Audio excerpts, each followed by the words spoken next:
এ বিষয়ে আরও খবর জানাবো আপনাদের। রাজধানীর রামপুরা এবং মহাখালী থেকে যোগ দিচ্ছেন আমাদের সহকর্মীরা। শুরুতেই চলে যাব রামপুরা এলাকার পরিস্থিতি জানতে সহকর্মী আশরাফুল আলম আকাশের কাছ থেকে। আশরাফুল আলম আকাশ, কারফিউ শিথিলের সময়টাতে কর্মচাঞ্চল্য কেমন দেখছেন? মামুন, মূলত প্রতিদিন আসলে কারফিউ যে শিথিলের সময়টা সেটা বলা যায় যে প্রতিদিনই বাড়ছে। যে এই সময়টা দেওয়া হচ্ছে, প্রথমে ছিল আসলে 3 ঘন্টা, এরপরে 4 ঘন্টা, পরে 7 ঘন্টা, এভাবে কিন্তু প্রতিদিন যে সময় সেটি দীর্ঘ হচ্ছে। আর এখন আমি যে জায়গাটিতে আছি এটি হচ্ছে রামপুরা।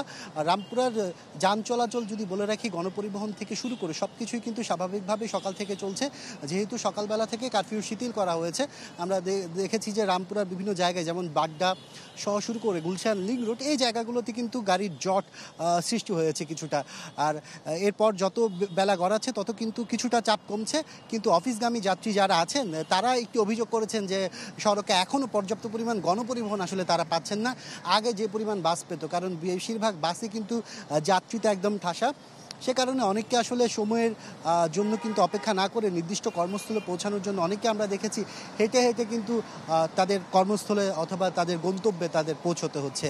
আর এছাড়া যদি বলে রাখি, আইন শৃঙ্খলা পরিস্থিতির ক্ষেত্রেও কিন্তু আমরা বেশ জায়গায় দেখেছি যে সেনাবাহিনীর উপস্থিতি থেকে শুরু করে যারা যারা আছেন আইন শৃঙ্খলা রক্ষাকারী বাহিনী, তারা কিন্তু বিভিন্ন স্পটে আগের মতো অবস্থান নিয়েছেন। তবে যেহেতু এখন শিথিল কারফিউ, সে কারণে কিন্তু কাউকে পাস চেক করা বা কাউকে চেকিং করা সেটি কিন্তু এখন হচ্ছে না। আর সার্বিক পরিস্থিতি বলা যায় রাজধানীর বেশ কয়েকটি জায়গা ছাড়া এই রামপুরার যে যান চলাচল সেটি স্বাভাবিক রয়েছে। এছাড়া যারা কর্মস্থলের মানুষ তারাও কিন্তু তাদের কর্মস্থলে যাওয়ার জন্য চেষ্টা করছেন। আর বলতেই হবে যে এই রামপুরাতে যে জনজীবন, যারা আশেপাশে ব্যবসা বাণিজ্য করতেন তারাও কিন্তু এখন প্রতিনিয়ত তাদের যে দোকানপাট, ব্যবসা বাণিজ্য সেগুলো কিন্তু চালিয়ে যাচ্ছেন। এমনকি আমরা যে দেখেছি যে রাস্তার যে ফুটপাত, সেখানেও কিন্তু এখন মানুষজন তাদের জমজমাট যে ব্যবসা বাণিজ্য টঙের সেটি কিন্তু করে যাচ্ছেন। সব কিছু মিলে বলা যায় যে সকাল থেকে এখানকার সার্বিক পরিস্থিতি স্বাভাবিক রয়েছে। আকাশ, ধন্যবাদ আপনাকে। এ পর্যায়ে মহাখালীর পরিস্থিতি জানবো সহকর্মী সম্রাট হোসেনের কাছ থেকে। সম্রাট, এর আগের খবরে আপনি আমাদের সঙ্গে যুক্ত হয়েছিলেন। সময়ের ব্যবধানে কি পরিবর্তন দেখছেন সড়কে? বেলা বাড়ার সাথে সাথেই কিন্তু রাজধানীতে যে গণপরিবহন কিংবা ব্যক্তিগত পরিবহন সেই চলাচলটি কিন্তু অনেকাংশেই বাড়ছে বলা চলে। একই সাথে আরেকটি বিষয় হচ্ছে যে আমরা এখানে মহাখালীতে আসার পর যে চিত্র দেখতে পেয়েছি সেটি হচ্ছে যে কিছু সময় পরপরই দূরপাল্লার যেই বাসগুলো রয়েছে সেগুলো কিন্তু ছেড়ে যাচ্ছে। বিশেষ করে ময়মনসিংহ বিভাগের যেই সব জেলাগুলো রয়েছে, মহাখালী থেকে যেহেতু সেই জেলাগুলো এখানকার দূরপাল্লার গুলো রয়েছে সেগুলো ছেড়ে যায় যথারীতি।